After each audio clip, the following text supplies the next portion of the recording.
Hey, Catherine, can you get 2 waters, please?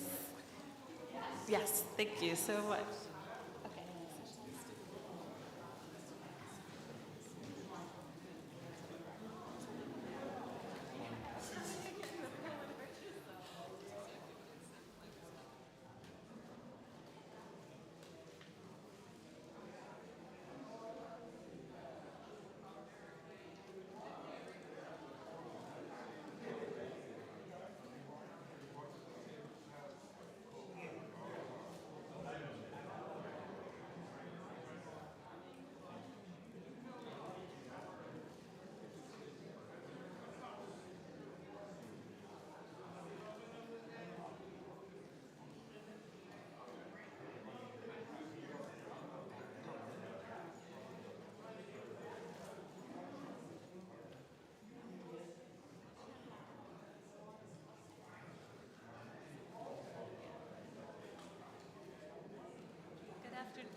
Hey, good afternoon, Riverside. It's so great to see the room full. I hope you're enjoying your lunch, and we don't want you to stop. But I did want to take a moment to welcome our resident theologian, Dr. Andrea White. You all know her as a member of Riverside and a professor at Union Theological Seminary. And she is joined today by Dr. Josef Sorett.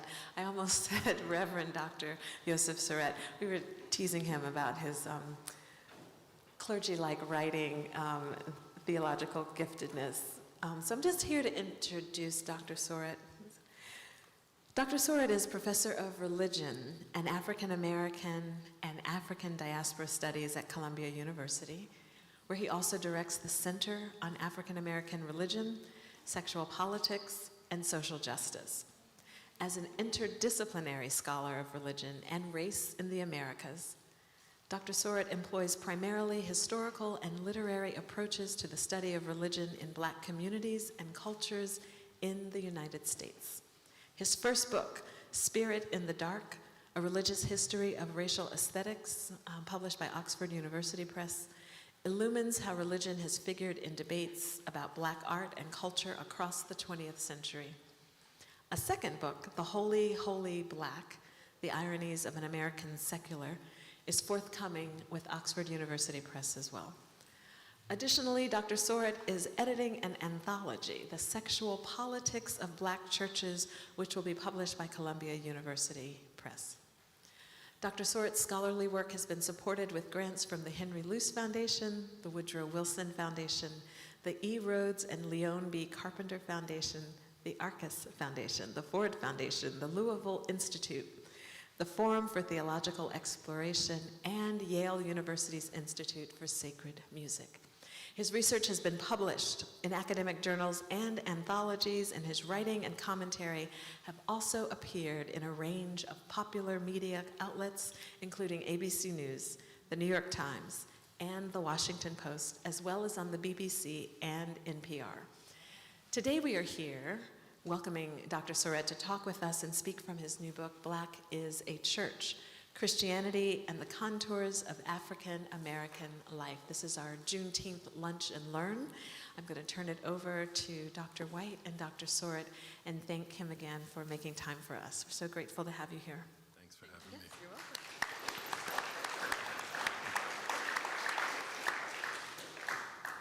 Thank you, Reverend Thorne. It's exciting to be with you today on Juneteenth, and I noticed that maybe you've all seen the book. It's in the bookstore, Black is a Church. Josef had this on the top of his book. I almost think this would have made a better book cover. Yeah. Thank you, Natalie. It's a great poster. I love the rainbows, and of course it's Pride Month. So we have a lot to discuss, and I'm very excited, so we're going to just get started.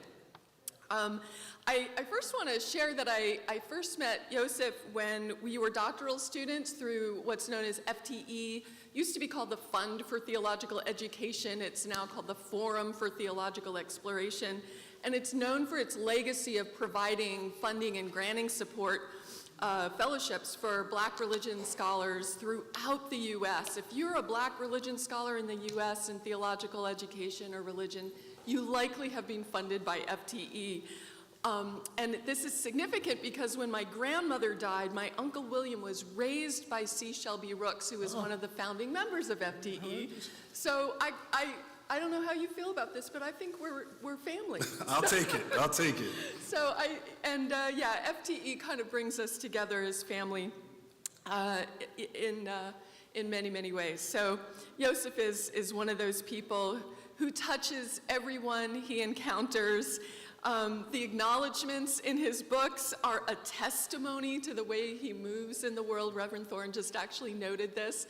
They're actually beautifully, beautifully written, just the acknowledgments. And there is no false humility when I share with you that I am wholly unequipped to facilitate this conversation.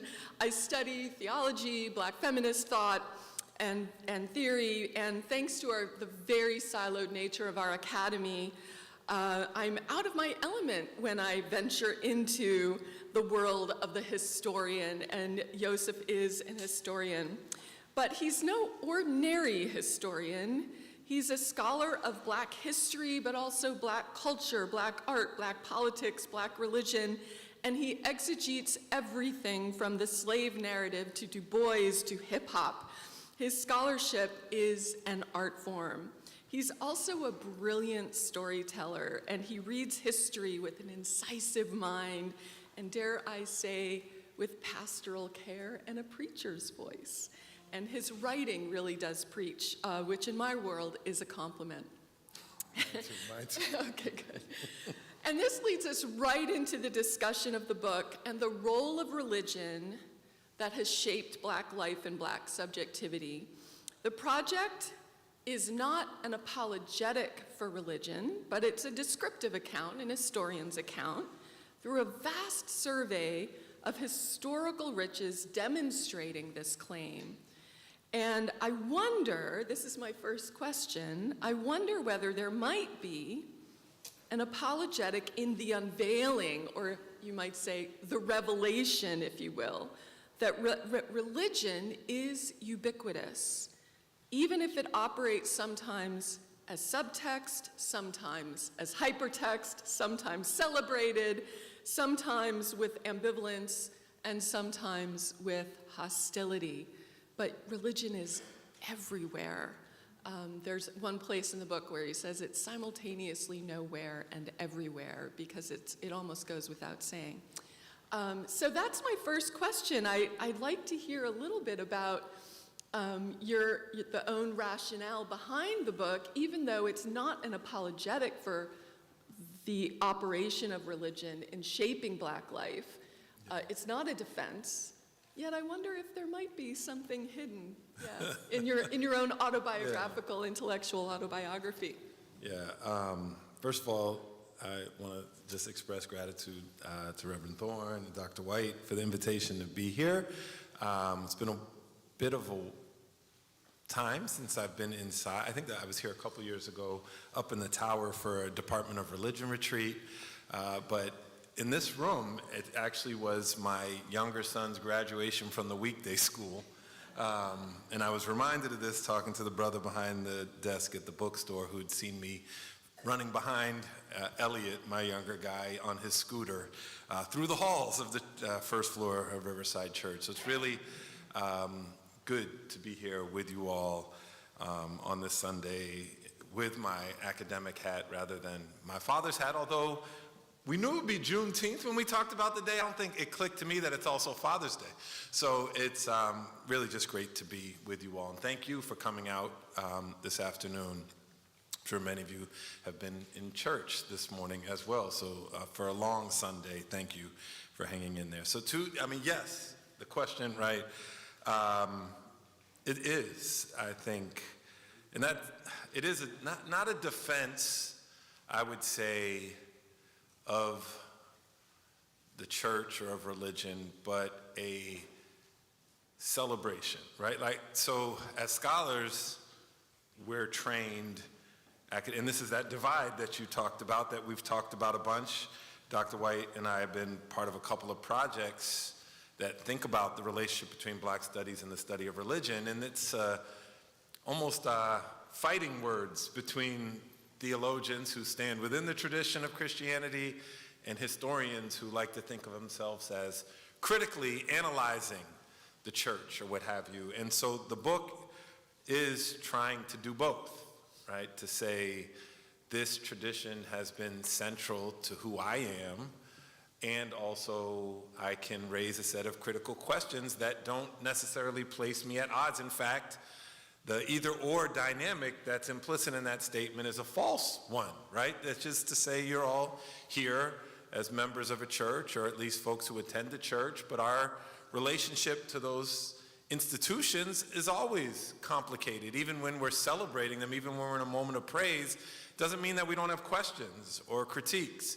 And that's very much, I want to say, that's very much part of the tradition of the Black church that helped me salvage a sense of Christian faith after the version in which I'd spent my adolescence in, the version that I, as a graduate of Oral Roberts University, a far cry from Riverside Church in Tulsa, Oklahoma, when there wasn't a space to ask those questions, I no longer felt I had a home there, and it was at Charles Street African Methodist Episcopal Church in Roxbury, which is where the book begins, those acknowledgments begin, which is where my mother was raised, which is where my mother had run away from as soon as she turned 18, but where I ended up after my version of Christian faith at Oral Roberts fell apart, and where my grandmother was a church mother, and where they allowed me to work with the young people and ask questions and not tell me I was going to hell. Yeah, so Okay. I'll stop there. Yeah, wow, thanks. Yeah, I always say our books are more autobiographical than we realize, and I sense that with this. This is a really important project. The title is loaded with meaning. I would even call it a provocation. It commands our attention, and it almost demands a deep dive. So in a sense, the book itself, every page, every chapter solves the mystery that is the meaning of the book's title. And the meaning doesn't come to light without embarking on the adventure that is your book. And so I'd like you to explain the very first word of the title, Black.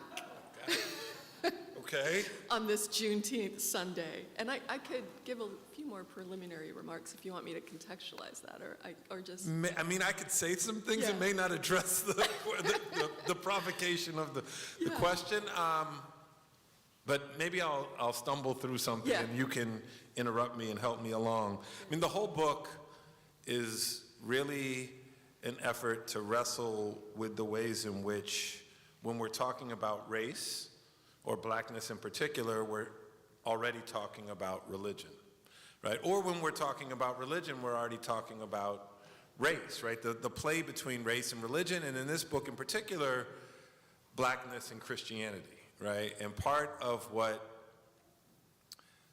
I want to say, or I'm trying to say, is that even when we don't say so, when we use the language of blackness, it's often shot through with a very particular kind of Christian story, right? That the very earliest articulations, and as was mentioned earlier, the book begins by looking at the slave narratives. The very earliest effort to assert humanity on the part of the enslaved, to assert a racial identity, to make a claim for freedom, was on Christian terms. Right? The performance of literacy as a demonstration of black humanity, often that literacy was a demonstration of one's Christian confession.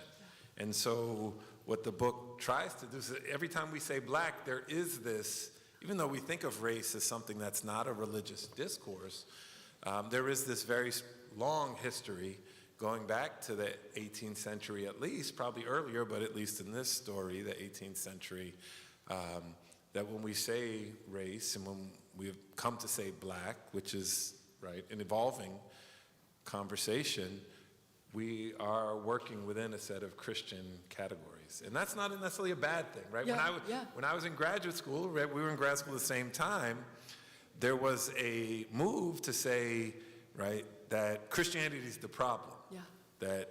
Right, we could think about the history of the nation and the ways in which a sort of justification of slavery was often on Christian terms, right? So there are critiques of Christianity from the point of race, yet at the same time, it is through the language of Christianity that black folk write themselves into the American story and make a claim that this is their or our story. Yeah, that's great, yeah. You also you reference it both in the introduction but also in the opening pages, in the acknowledgments, the gripping story and the launch of the web portal Huffington Post, HuffPost Religion, and the way in which it was designed to be a place for commentary on the place of religion in public life. The inaugural essay by Princeton professor Eddie Glaude was a provocative essay published in 2010, and the title was, and I wonder if some of you know this piece, "The Black Church is Dead." And I think the way you put it was, in the pre-Black Twitter world, it went viral, and pre-Black Twitter measures. And in a sense, race and religion conspire to build a house called the Black Church, or as you name it in the book, Afro-Protestantism. Afro-Protestantism, you say, has enchanted, informed, and defined modern Black subjectivity and Black social life. So one of the aims of the book is to show that Afro-Protestantism has been at the center of Black theory and practice, even if Black studies in the academy has relegated religion to the margins, which you've already actually alluded to. So religion, again, is both everywhere and nowhere. But I'd like you to tell us a little bit about your reading of not only the Eddie Glaude essay that went viral, but the responses to it. Yeah. So this blog was posted in 2010. So it was my first year on the faculty, first year out of graduate school. I was sort of finding my feet as a scholar.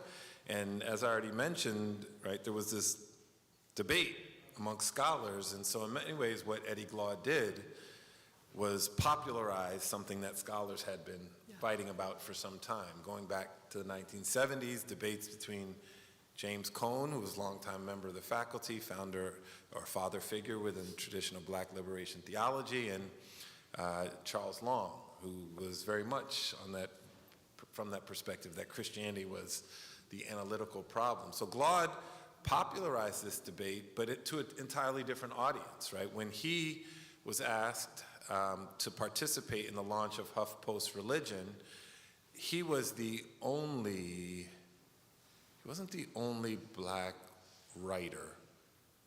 He might have been, actually. My memory is not as precise right now, but he was writing alongside people like Deepak Chopra, right, a sort of New Age guru.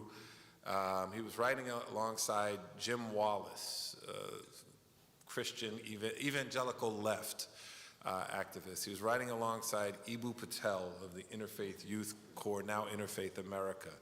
And so he was the only, every other narrative was much more optimistic about the idea of religion helping to address world problems. That was part of what HuffPost wanted, and a particular kind of religion. And what Glaude's essay did was say, not that religion was the problem, but it was our imagining of religion that limited the opportunity for possible social change, right? And he pointed his attention at not the Black church or the full complexity of what Black churches are, but on a particular vision of what the Black church is, right? And it's the vision that we all know quite well. If I were to ask this group, right, what name or image first comes to mind if we're thinking about Black church, who would you name? That's an actual question. You can feel. Sorry, I know we're not in the Q&A section. So. What, are you a teacher? I know, it's a professional hazard. I say Martin King, exactly, right? And so but that's this is what, the idea if we think of the Black church, the first person that comes to mind is Martin King. And if we think of King, actually the first image that comes to mind is not of King in a church, it's King on the Mall, right? The March on Washington, right? Which in itself complicates the image of what we think of as church. We have a black Baptist preacher, a third-generation black Baptist preacher from the South, not addressing the church, but addressing the nation, the world, right? And part of what Glaude suggests in the debate that ensued was about how helpful it is to think about King as representative of the black church. Because in fact, that version of black preaching is the exception more than the rule. Most black preachers don't have a PhD, right? Most American preachers, period, don't have a PhD from Boston University, right? Most black preachers are not on the mall, right? Most black preachers are not on the cover of Time magazine. And in fact, when King is launched to a national spotlight through the platform provided by the Southern Christian Leadership Conference, right, and his activism in the South as a pastor in Alabama and then in Atlanta, right, he did not represent the majority of black churches. The Baptist convention split, and King had to leave with a couple of other young upstarts and found the Progressive National Baptist denomination, right? So if we associate King as representative of the broad tradition, when in fact he was an exception more than the rule, we miss so much, right? And that is not to raise a critique of King. There's a reason why we celebrate him, right? There's a reason why he continues to be a model of progressive Christian leadership in black, white, or whatever shade or hue we name ourselves, right? But as scholars, we don't, in 2010, recognize the fact that who was probably the most popular black preacher in 2010? T.D. Jakes, right? You know this is a more complicated story. And yet so much of the scholarly attention still stayed thinking about King, right? And not just thinking about, I have a good friend who's now the good friend who writes on Jakes, who's the president of Princeton Theological Seminary, who was making this argument, like if we're not talking about Jakes, we're missing the experience of so many black Christians. So we could tell different stories about Christianity, but we could even tell different stories about King. And as another good friend of ours, we'll be together later this week celebrating Jonathan's birthday. But Lerone Martin is the King professor and runs the King Research Center at Stanford and is working on a book about King's childhood, right? And it's a story we don't really know, right? So it's not just about, anyway, I've gone on, I could stay here, but not only, like there are so many different black Christian experiences, there are any other kinds of stories we might tell about King himself. So the debate focused less about, in many ways, the church itself. Some folks wrote about the church, but what we miss when we are invested in telling and retelling the same story. Yeah. And there ought to be space to tell different stories about, and this is in fact, right, why there are a whole range of more complicated experiences about the way in which Christian churches or Afro-Protestantism shapes black life. And if we tell a story just about who's in the pulpit, that gives us one story. If we tell a story about who's in the choir, that gives us another story. If we tell a story that begins with my grandmother, who was, maybe she gave announcements at church and was in the pulpit a couple of times, but she was a missionary with Women's Missionary Society. She was a deaconess. She was an usher. She was a stewardess. We don't have a whole lot of books on those versions of the black church. And so we don't have as many stories about, and we know it, those folks who just show up on Easter or Mother's Day, right? They're still an important part of the story. But anyway, all right, clearly I've got. That's great. Well, maybe my next question actually was going to be about MLK, but actually let me piggyback on this point about women in the church, because the figures that you use throughout the book, this is often, dare I say this, black history is often gendered. Oh, yeah. You should say that. And I think there's a really beautiful corrective in your book when you, without even much fanfare, just as a given, here are some important women in the story that we have to tell. And I wonder, If you, in your writing, in the process of writing, who were those figures that were most energizing among the Black women that show up? Who were the most energizing to write about? Who stirred your soul? That's a great question. And it's a long list. Yeah. I mean, maybe I'll start early, right? Yes. The first chapter of the book is really about the slave narratives, or the spiritual autobiographies of the enslaved, however we want to name it. And, you know, there's a lot of men in that story, right? James Yukasaw Graniasaw is one of the first, of course, probably the best known amongst the authors of slave narratives, a figure you all know well, Frederick Douglass, right? And there are countless others. One that I both does a lot of work for the kinds of arguments I'm making, but just as a fascinating story, is that of Rebecca Cox Jackson. And Rebecca Cox Jackson grows up in the site in which the independent Black church emerges, or at least the northern story, the African Methodist Episcopal Church in Philadelphia, in the seat of independence.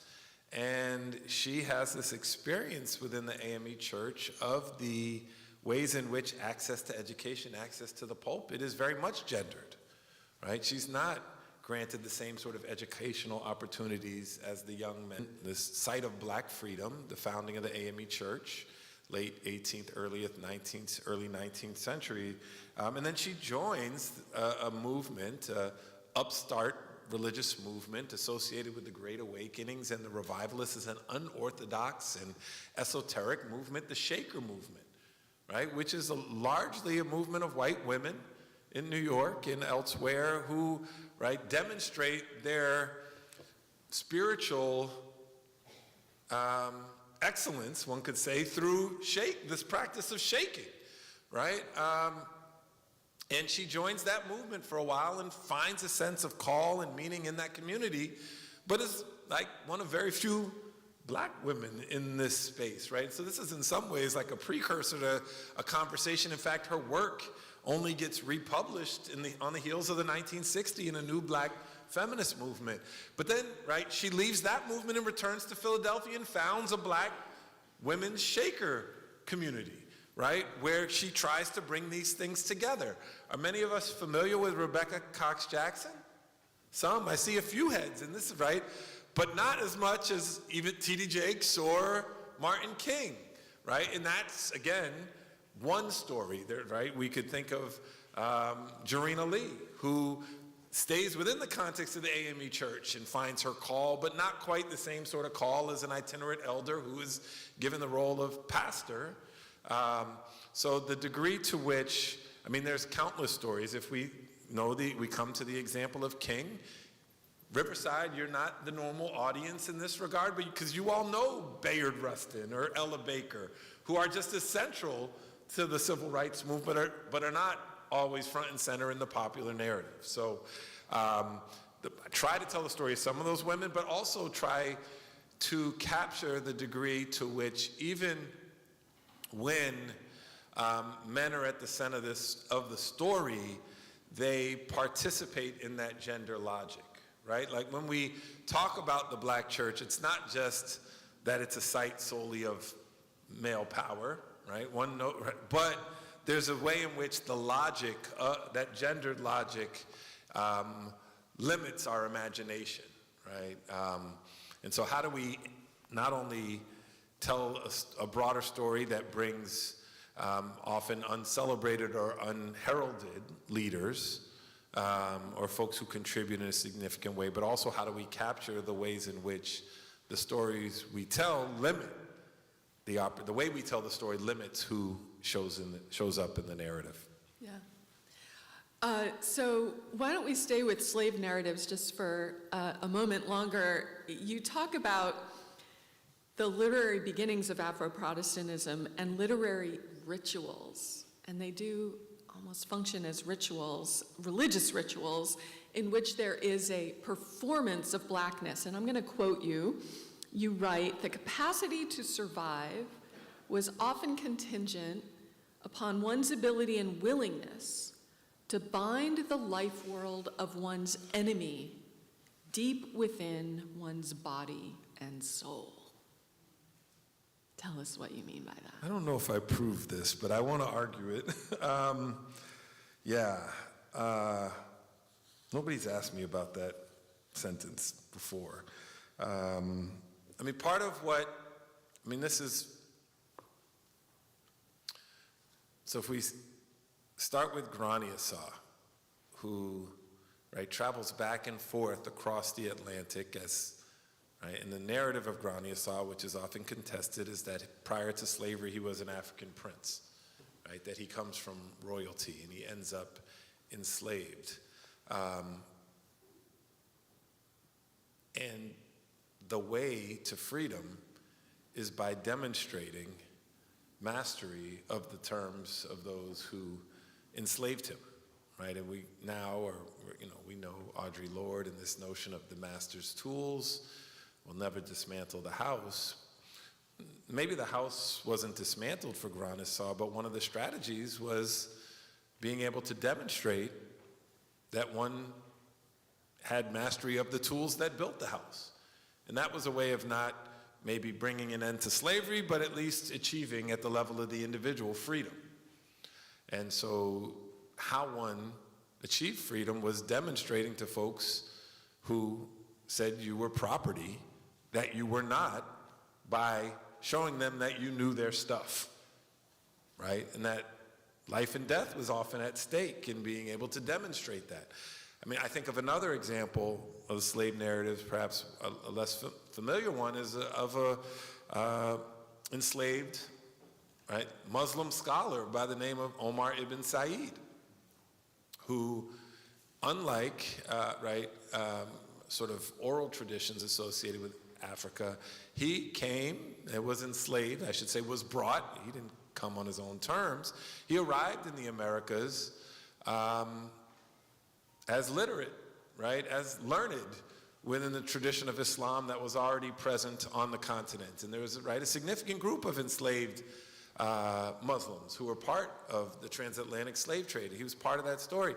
And he, in his slave narrative, his narrative describes his encounter with these people who speak the Christian language, who, right, are part of this Christian. He names his New World experience as one of those who enslave him on Christian terms. And yet he draws these distinctions between the Christian who treats him well, the Christian who subjects him to undue, like he draws all these distinctions that would seem to suggest he's working out a definition of Christianity that is aligned with how well people treat the enslaved. Right? So he's making an ethical distinction about different kinds of Christianity, even though throughout the narrative he doesn't necessarily identify as Christian. And yet, at a different point in the narrative, he does. Scholars, right, debate whether or not Omar ibn Said converted from Islam to Christianity. Right? He seems to at a certain point, yet he writes the narrative not in a Christian language, he writes it in Arabic. It's translated later.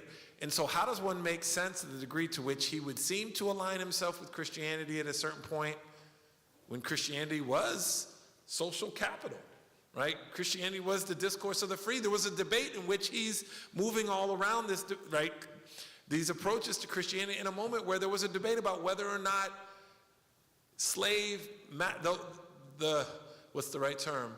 Whether or not folks who owned slaves would have to grant freedom because their slaves converted to Christianity, right? Whether or not conversion necessitated manumission, right? And if indeed conversion did require, maybe everybody would have converted. Did they believe Christianity? This is, whether or not one believed it is in some ways beside the point. One would say these things if for no reason other than one wanted to be free. And who would blame anyone for that? But is belief and practice that neatly disentangled, right? Was Omar ibn Said just lying to be free? Had he internalized? How do we measure belief in that, right? We all come to church and we recite the Apostles' Creed, and yet we may, within this room, believe many different things about that confession. Or what that confession means to us is not a single, I'm pretty certain I'm not answering the question anymore. No, you're but, totally fine. right, within any Yeah. single belief, what we do with that belief is like a lot of different things. Yeah. Yeah, a lot to think about. Let's jump to Du Bois. I started to write a list of the ways in which you characterize blackness and the way it's operating, and I use the word operating very intentionally. I think it speaks precisely to this performance feature that you're highlighting for us. But black is hybrid, it's a contradiction, there's irony, pluralism, it's complex. It's an expression and practice and performance of conjure or hoodoo. It's heterodox history. And Afro-Protestantism has a distinctly black take on modernism, which is what you try to teach us in the book. I want to talk about your discussion specifically of Du Bois and the frenzy. I was jumping out of my seat when I was reading this section. You begin this section by describing his famous book, The Souls of Black Folk, as a meditation or a theory of the meaning of race in modern America. And then you end this section by suggesting The Souls of Black Folk is better understood as a meditation on the meaning of religion in the modern world. So actually, race and religion are entangled here. They're not mutually constitutive. You cite your colleague at Columbia, Robert Gooding Williams, calls it The Souls of Black Folk, a political theory, a response to the system of American racial apartheid. And you say religion is the framework that gives it a conceptual coherence, that religion is the glue that holds the book all together. So it's a meditation, it's an invocation, it's a benediction. And I'd love to hear your read of Du Bois' read of the frenzy, and especially the relationship between ethics and aesthetics. My question is getting a little complicated here, but No, I'll stop there. No, you read this book. It's so good. Thank you. Yeah, I started off today in talking with you and Reverend Thorne and blushing, I find, this is in ways that I didn't anticipate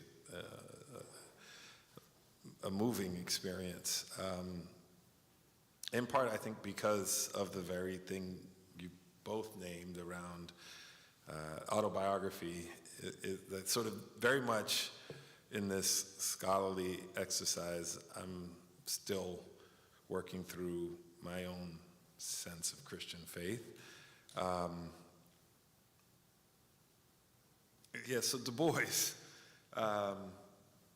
in the chapter on Du Bois, the chapter in which Du Bois figures is one that is looking at the book, my reading of Du Bois' position between, on one hand, the first gathering of the Parliament of World Religions, which is sort of an effort to bring together all of the religious traditions of the world as a way to sort of posit a vision of human brotherhood.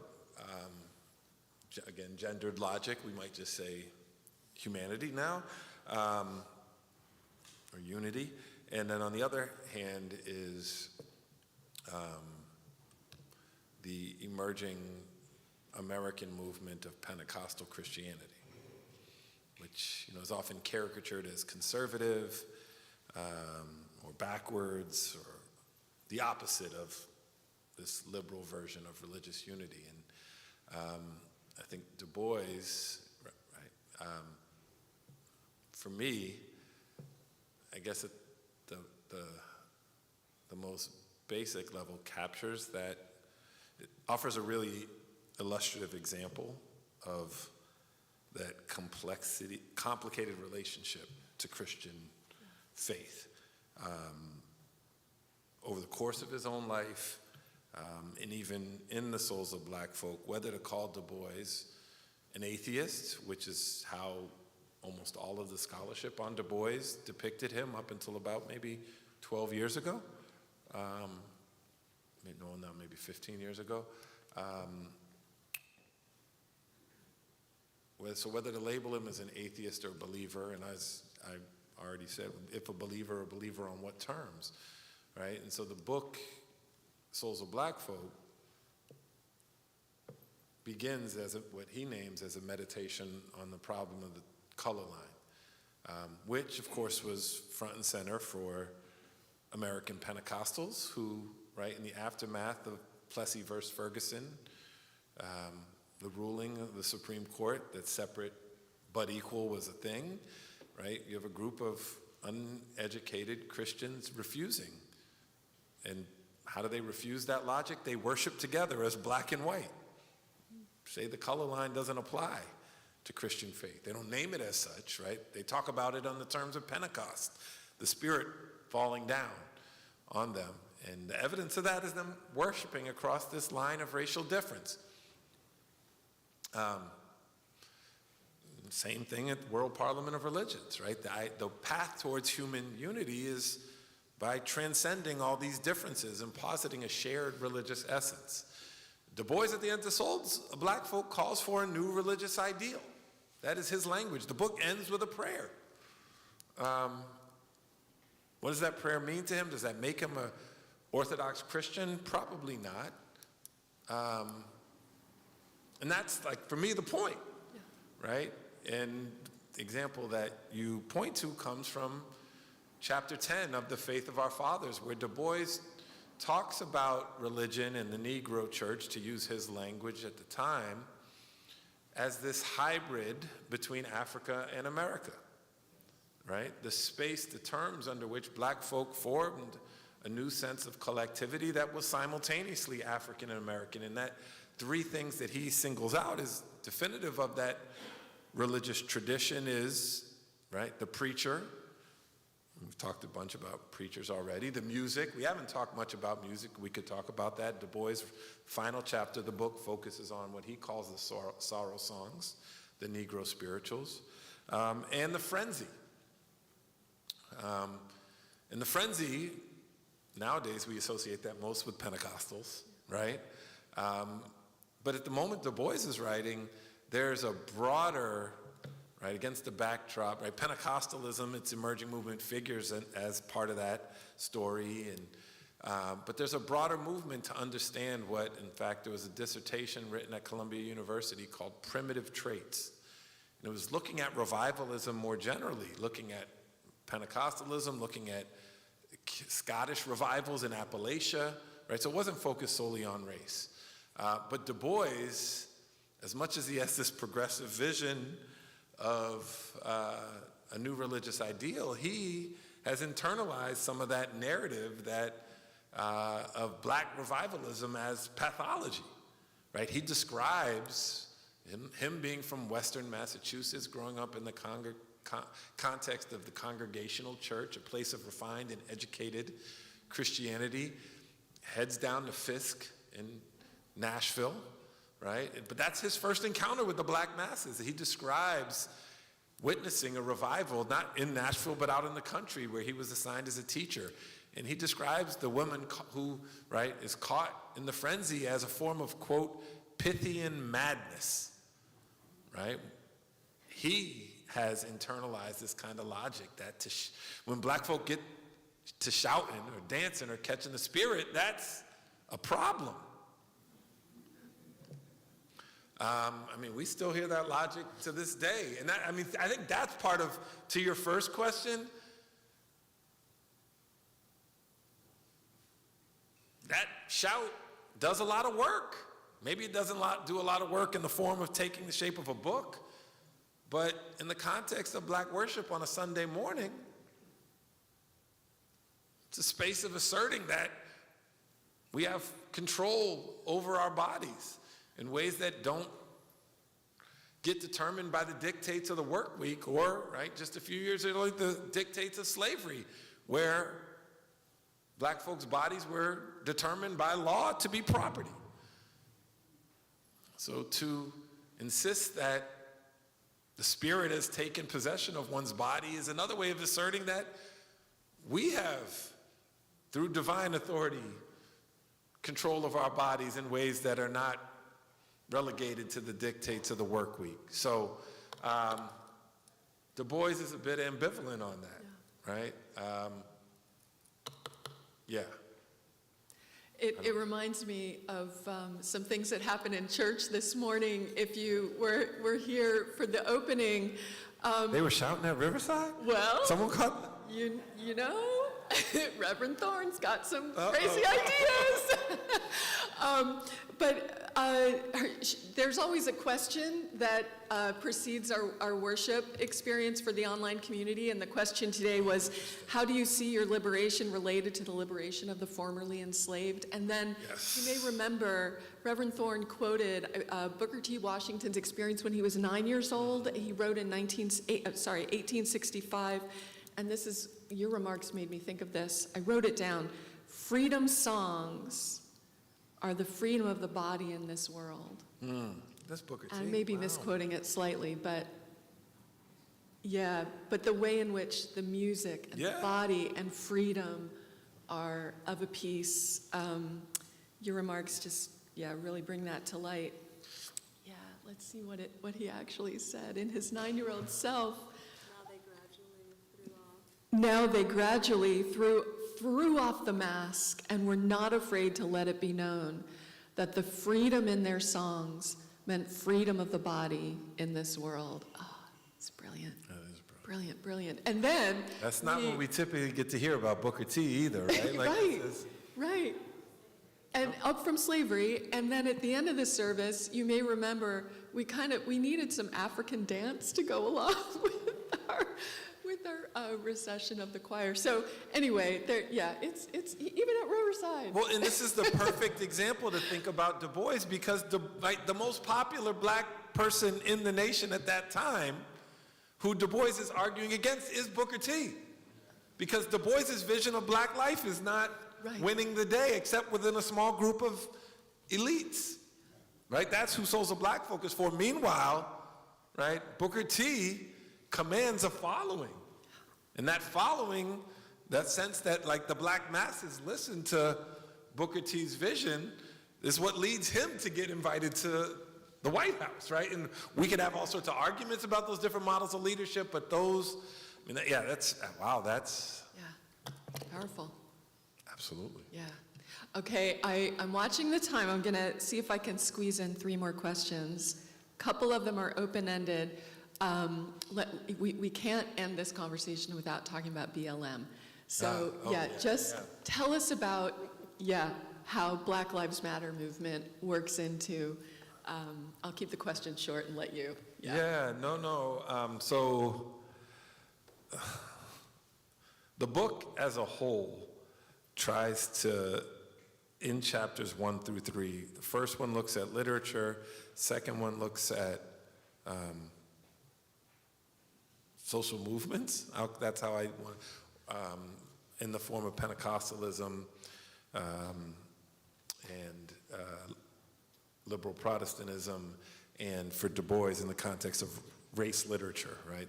And then the third chapter looks at scholarship. So the final chapter of the book tries to bring all 3 of those things together and look at the ways in which, from the 90s through the teens at least,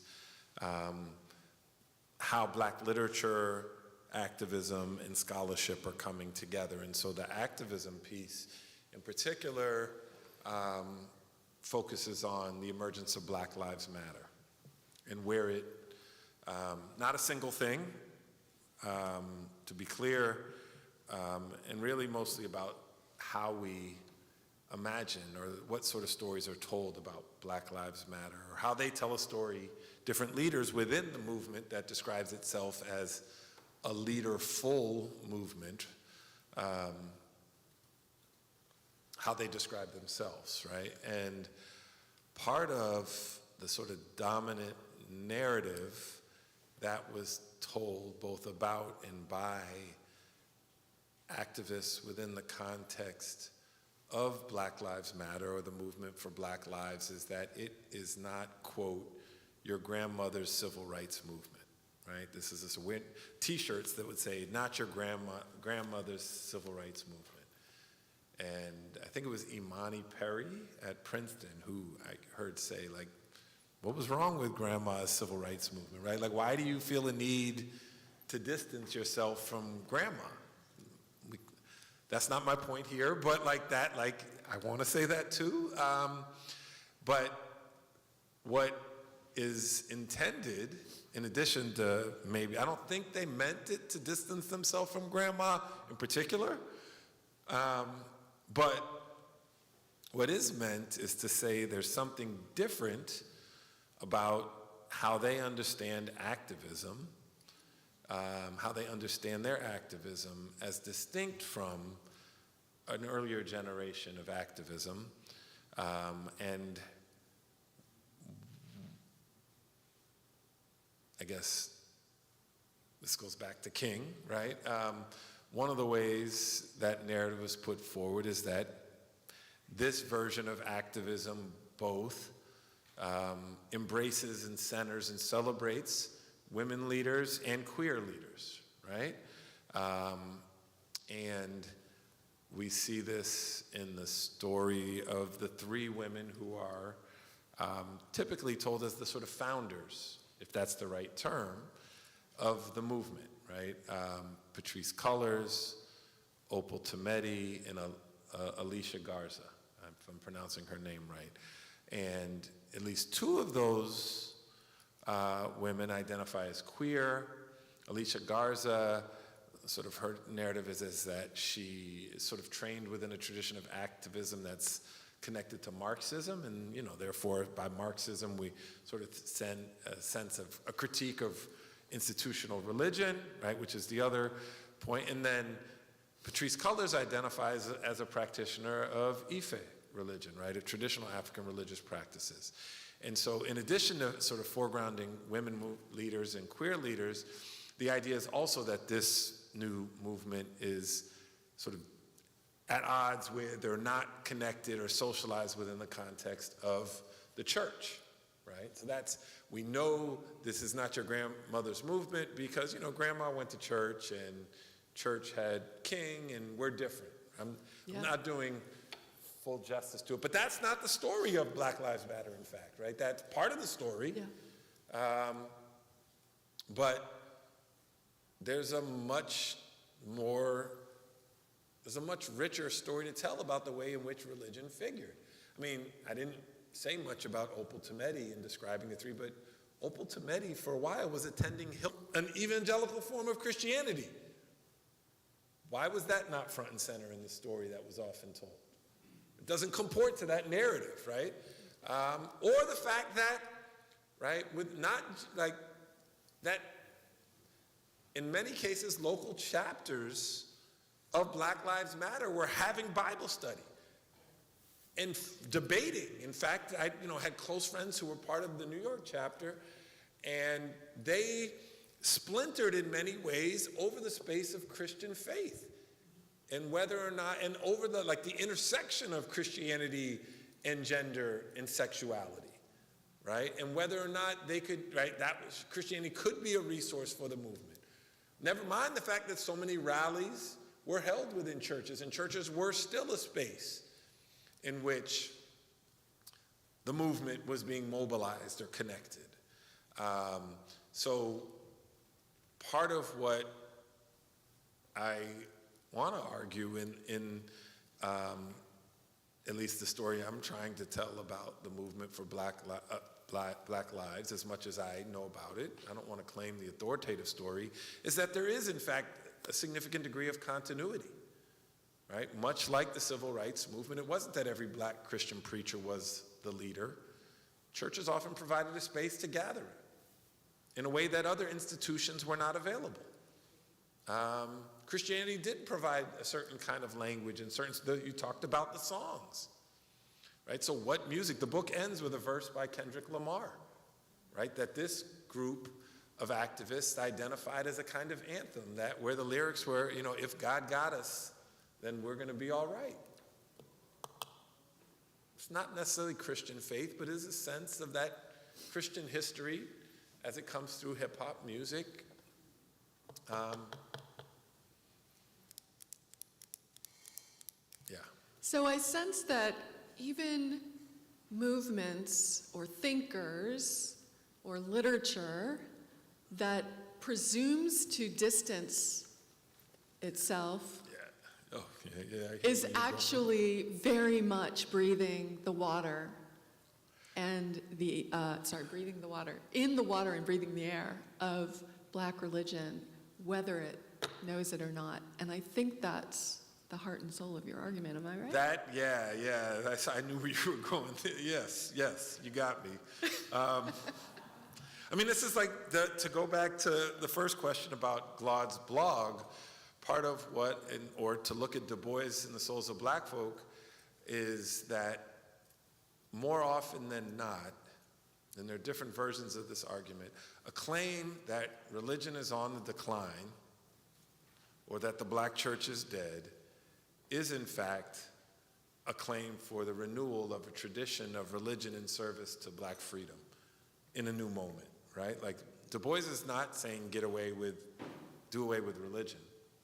He's saying we need a religious ideal that will serve Black folk well in, the early years of racial segregation.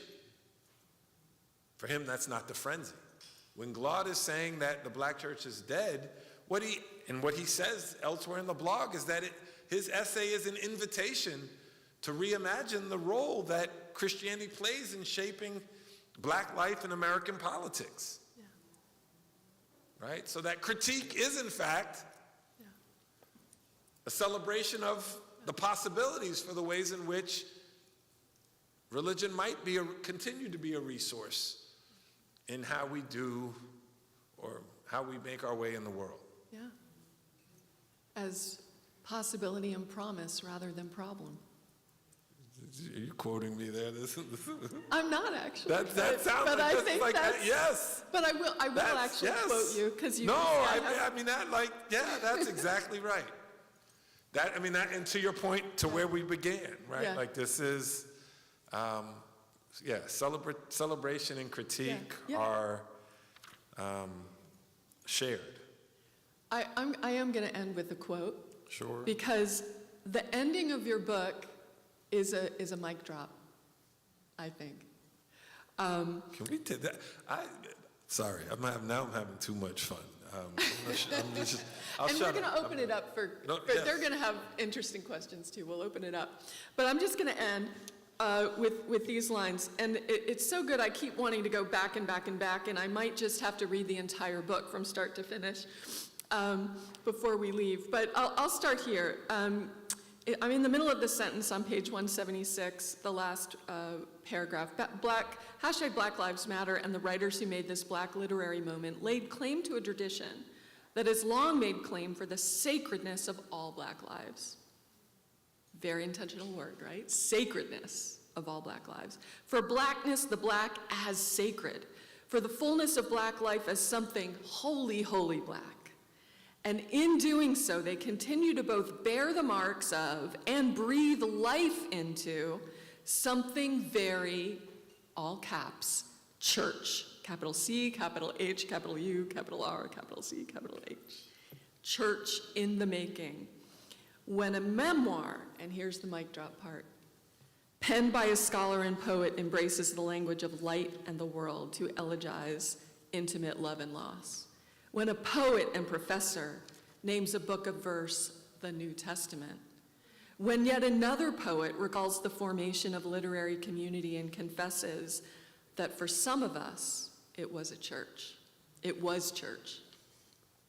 When a journalist makes it just a bit more plain in the aftermath of the 2015 mass murder in Charleston's Emmanuel AME Church and affirms that Black folks are my church, preaching the value of Black life is my ministry and Blackness is my sanctuary. When a rapper in a song that would become an anthem for a movement, declares, as you said, if God got us, then we gon' be all right. Mic drop. That is an amazing ending to your book. I don't know that I have a question, but it was worth the read. And if we do have time to incorporate 2 more questions while we're gathering questions from you all, the 2 questions I would ask you, if you were to do a reading of this book, a public reading, but you only had time for a couple quotes, what would you choose? And we'll save it, because we'll see if we have time at the end. I want to hear their questions. And then I'm also curious, and I don't want to end here, but I'm curious, as a writer, I know that we often anticipate objections as we're writing. And I'm wondering, what... Sorry, yes. Preachers do, I Yes. think. And I'm wondering, what were you thinking, what were you imagining as misinterpretations as you were writing the book? What did you imagine? People are going to get this wrong. They might not understand this point. What was going through your mind on imagined misinterpretations or misreadings, and how did you anticipate them? Okay, but I don't want you to answer that. Okay. Because I think we may have some really compelling questions from here. Sure. And do we have a roaming mic? Great, thanks, Catherine. I have the mic. Thank you. And thank you, and we've got a mic. Okay, so questions, and I know Reverend Thorne is eagerly raising her hand. Yeah, we'll prime the pump. Yeah, I'll start us off because I think there was something that was said in the very opening that after the conversation for me sums up a lot of your book. And it was the comment in one of the situations you laid out where this woman said, I may be a heathen, but I am not unchurched. Yeah. And so in the Kendrick Lamar words, in the BLM movement, even in the popular discourse, so many black people don't go to church, but they're not unchurched. Yeah. And then there's something in that for me about the sacred and secular. It's a conversation we continue to have here. And I just wonder if you talk about it, because church for black folk isn't just what happens in this building. Sacred isn't just what's in the hymnal. You can be heathen and unchurched. I mean, heathen and not unchurched. Yep, and I just want to know if you talk about that. Yeah. No, that's a great question. I mean, I'm supposed to have finished a sort of interview for Columbia News about the book, and they asked me, one of the questions is, right, so this book comes out a year after The Sexual Politics of Black Churches came out, which is an edited volume that's all about sort of where questions of gender and sexuality figure in black church, and they asked me what the relationship is between those 2 books. And really both of them are trying to tease out a more complicated story about the relationship between black churches and the communities they serve. That, like, if we just think about church as membership or clergy or who's in the physical building, right? And so that quote, and it's from the, I guess it's on the heels of the acknowledgments. It was a keynote address or capstone address at a conference at Yale that I had organized on gospel music. And I don't name who the quote is from, because in fact I want to say these quotes are emblematic of a bigger story, but the quote is from actually a leading scholar, longtime chair of black studies at Duke University, who's written all about music and hasn't really written about religion. He's written about music and gender. And he himself grew up in the Bronx. And we have someone from the BX, my wife, that grew up in the Bronx too, a couple folks. But he grew up in the Bronx, but he is the child of 2 Southerners who came north in the Great Migration. And his mother, which is not an unfamiliar or uncommon story, was at church every Sunday. His father was not. But on Sunday mornings, his father was listening to James Cleveland or the Mighty Clouds of Joy and was schooling his son on this music, right? And so what he said to describe himself was, I may be a heathen, but I'm not unchurched, right? On one hand, he doesn't necessarily hold to, what does that mean? Who knows? To your point, and even your last question, right? People are going to misinterpret that. It could mean any number of things, but it draws a line between him necessarily holding to an orthodox set of beliefs that we might identify as Christian, and the fact that the church has so deeply shaped who he is as a black man who came of age in the Bronx, not going to church regularly, but that the music channeled through his father is what gave him access or socialized him into that tradition. And we could think of any other, I mean, I didn't grow up in the black, in the introduction, I identify myself as a grandson of the black church. I didn't grow up at Charles Street AME Church. The only time I was at Charles Street was when my mother, who left the AME Church, as I said earlier, and only came back to Christianity at a multicultural evangelical Word of Faith church, right? A prosperity gospel preaching church. That's where I was socialized into Christianity. But every Mother's Day, we were back at Charles Street AME Church, right? Because, I mean, right within a certain space of the black churches, Mother's Day is actually the highest holy day, right? And you go out of respect, and I was really just sleeping on the pews. Maybe the only other memory I had growing up at Charles Street was going to hear the Morehouse Glee Club, right? And so what does that say about my relationship to that church? Anyway, yeah. Okay, and we have a question here. Yeah, First of all, your scholarship is amazing to me, and I am like percolating and Googling and all the other stuff that I do. But I was at a conference recently where they explained that AI is being fed by Wikipedia. Yeah. And the 1% of Wikipedia editors are black. As a black pastor from both grandparents, I'm looking at you on Wikipedia. You're not there. I'm looking at the Rebecca Cox, I believe. Oh, Rebecca Cox Jackson, yeah. Yeah, she's not listed in African-American women. And the entry is African and African-American women in church.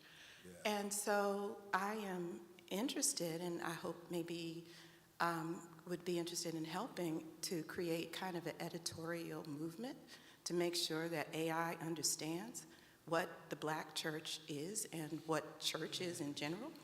Yeah. And I mean, I'm a Columbia graduate. I can write some things, or if yes, not, yeah. I mean, just percolate or Google that. You're getting some and your snaps name is? And head nods. So your name is, sorry? Pam Davis. Pam, thank you. Dr. Pam Davis. Sorry about that. Dr. Yeah, Davis, pleasure to meet you. so- No, absolutely. Thank you. No, this is, and this is, in 2 weeks I'll have finished my first year as Dean of Columbia College. And this AI question has been front and center, ChatGPT, what have you. I mean, to the Wikipedia question, I mean, you've raised a whole host of like really big questions that there aren't satisfactory answers to, right? I'm not on Wikipedia. So many people are on Wikipedia because they've created a Wikipedia page for themselves, and I just haven't done that. Maybe I should. But that's not the real question you're asking. I'm just, but I like the bigger question. I mean, no. Well, so I think about, in fall of 2020, in the middle of the pandemic, right? In the fall of 2020 was also the year of a new, but not new, racial reckoning following the murder of George Floyd. I was teaching Intro to African American Studies on Zoom, and with about 150 students. And the question that several of the students helped ask, right, was what was the relationship between teaching this class in this moment, in this medium, right? Teaching this class about race online. And early on, several of the students shared with me, and this is a different version of sort of the way in which racial inequality shapes new technology, right? So for those of you, what the students sent me was an article that pointed out how Zoom does not actually do a great job of capturing the presence of darker skinned folks on, right? So even the sort of racial algorithms that shape Zoom limit black visibility, right? Which is, and then this past year, amongst all the conversations that we were having at this institution, whether about like cheating or academic integrity, which were the less interesting ones, a colleague of mine shared the example of requiring her students to use ChatGPT to write an essay. And when she had the students write an essay with ChatGPT about, I think it was Jane Austen, right? Masterpieces of Western literature. ChatGPT can write a B paper. But it wrote a decent paper. And when they were asked to write about the Muslim poet Ibn Arabi, ChatGPT failed because it just made up stuff, right? And this is like, right? So never mind if we think about, like, the data it's pulling from is reflective of what is available on the web. And whether that's English language or whether that's representation of African American figures from history to the present, what have you.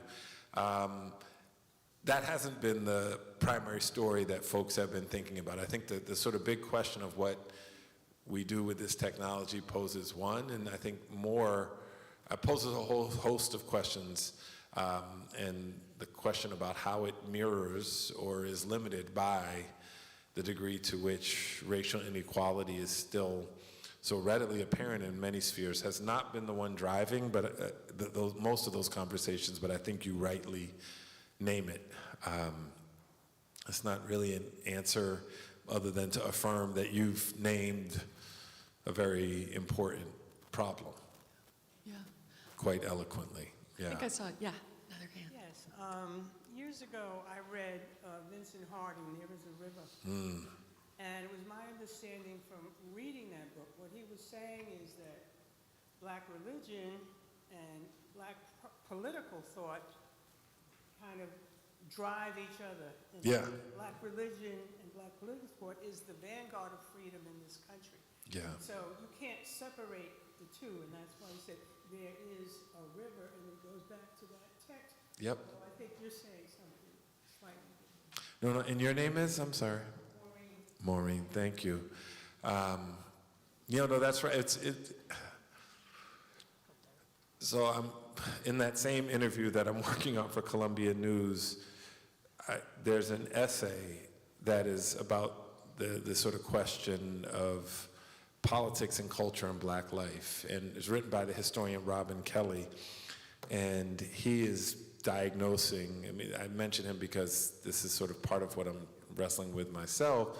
Is that one of the things he points to is the degree to which the histories that have been told have minimized the role of religion in shaping black politics. And he says, with two exceptions, Vincent Harding and W.B. Du Bois. Nobody has taken seriously the role. And part of what I want, that is one of the questions that I'm trying to wrestle with throughout the book, is to say, yes, religion, culture, politics has always been interconnected, but not necessarily in a way that leads us directly to Martin Luther King Jr., right? That's one example, but not the only one, right? And that there are a range of other examples of how culture, like Kendrick Lamar is another example, or Opal Tometi is another example, that these, right? But yeah, so that, Vincent Harding, who in fact I had the good privilege of meeting in 2007 when presenting a paper on religion and hip hop, where, right, evidence to his, not just historical, present role, he shared about how he was working with young hip hop artists in Denver at the time and thinking about the way in which this music, which was and still is more often than not thought about as a space where religion and politics are worked out. For Harding, he was like pointing to it as being part of this longer continuum. Yeah. Yep. Absolutely. Here. Okay. Hi, my name is Jim. Hi, Jim. My first ministry job was in the 60s at the Roxbury Presbyterian Church. On Warren Street. At the same time that I had just finished a course with Harvey Cox in God is Dead. Yes, yes. So you can imagine that the black church wanted nothing to do with Harvey Cox and reframing the gospel. They were solid in their faith and it ran their lives. But my thing is justice amongst ecumenical churches, so I'm always trying to reframe churches into social justice movements. So I would line up with Eddie Glaude, and who wrote, of course, about Baldwin to cement that. But I belong to two black clergy groups every week, the Baptist Ministers of Greater New York and Vicinity, which focuses on preaching in their mainstream Black Baptist tradition. And I also go to a New York Interfaith Commission, which is trying to fight Columbia and market rate housing in Harlem. Yep. Two different groups, and it's interesting to see trying to reframe the purpose between the two groups amongst their members. So and finally, I heard you at the Schomburg.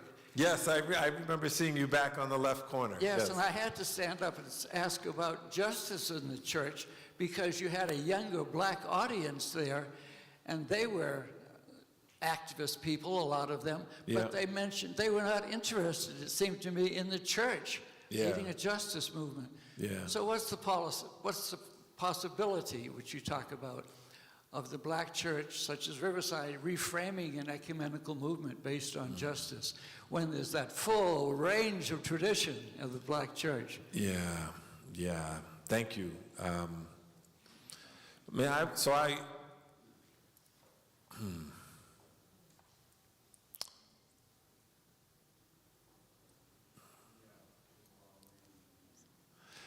How do I want to answer this question? First, it's great to see Roxbury Presbyterian mentioned, which is just about half a mile from Charles Street AME Church down Warren Avenue and Warren Street, I should say, in Boston, which I still claim is home despite being here in New York for 2 decades. I think what I would want to say is, right, even if King is not representative of the full story, he's evidence that that tradition that you speak of as being apparent in this interfaith coalition and the Black Ministers Alliance in different ways, right? To say that King isn't the full story is also to acknowledge and admit that his place in the tradition, even if not the majority, is a through line throughout the history, right?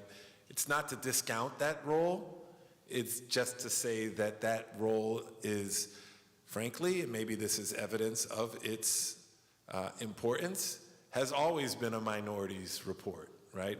Not minority in the sense of racial minority, but it's always been, the argument for justice has always been up against some steep odds. And that's perhaps part of the reason why it's not the majority, right? To put everything on the line against the norm is a difficult proposition.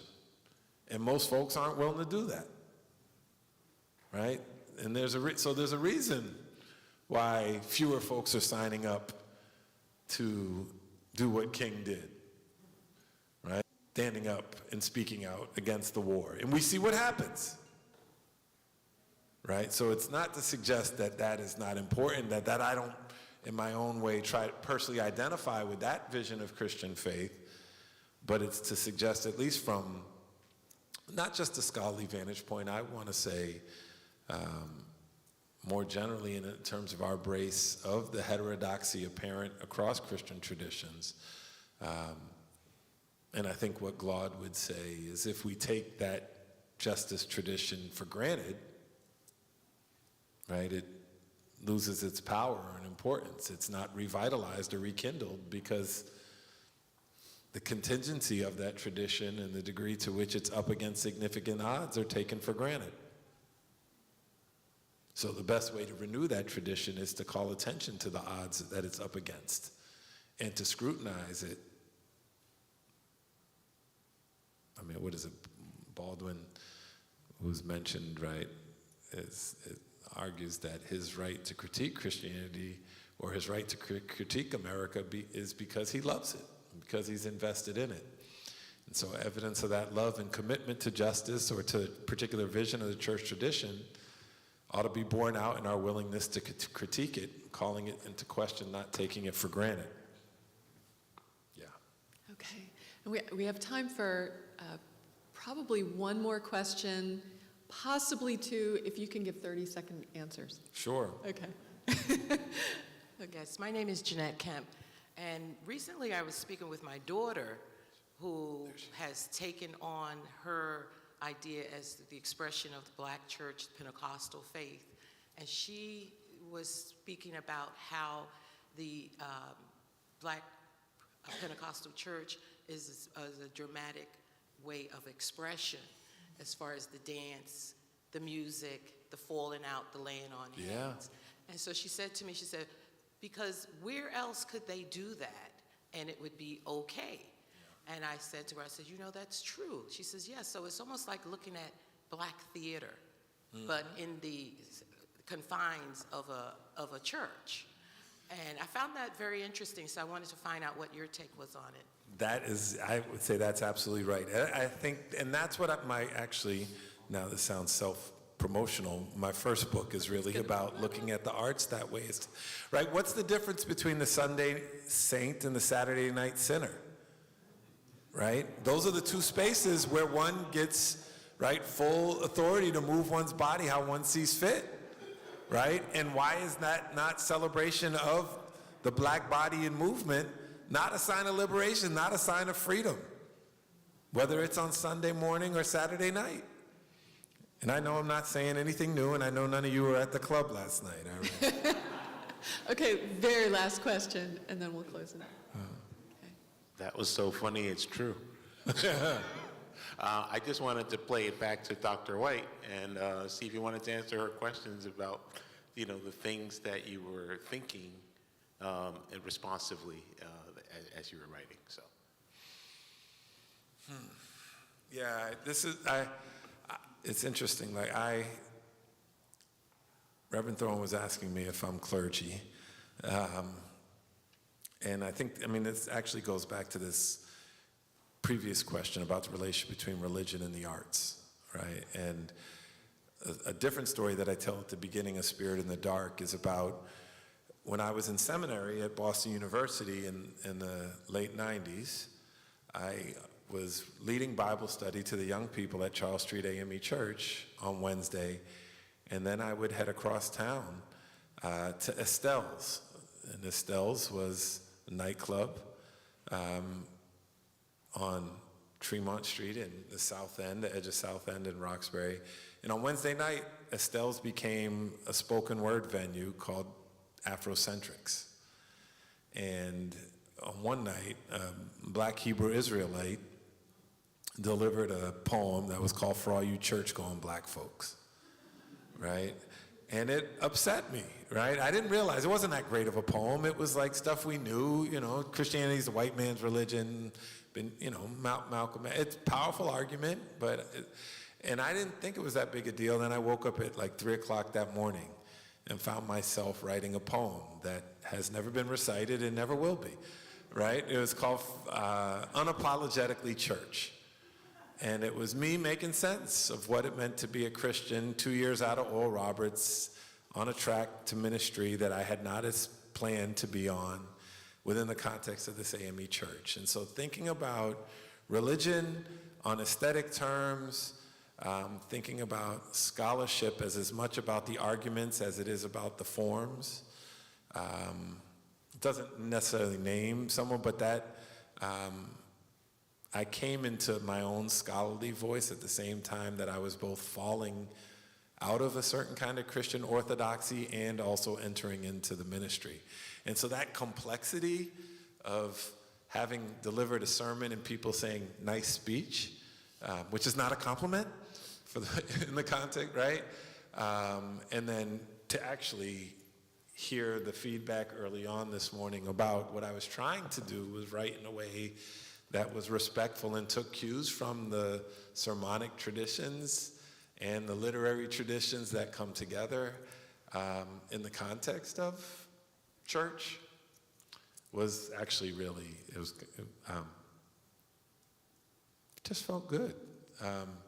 So I've gone over 30 seconds. Thank you all so much. Thank you. And I want to boldly share, without having received Reverend Thorne's blessing, that this book is the prequel to Spirit in the Dark, and we need to have you back to discuss Spirit in the Dark. So thank you, Reverend Dr., Dean, Professor, friend, brother. Thank you for being here. Thank you. Thank you all for coming. This is great. This is fun.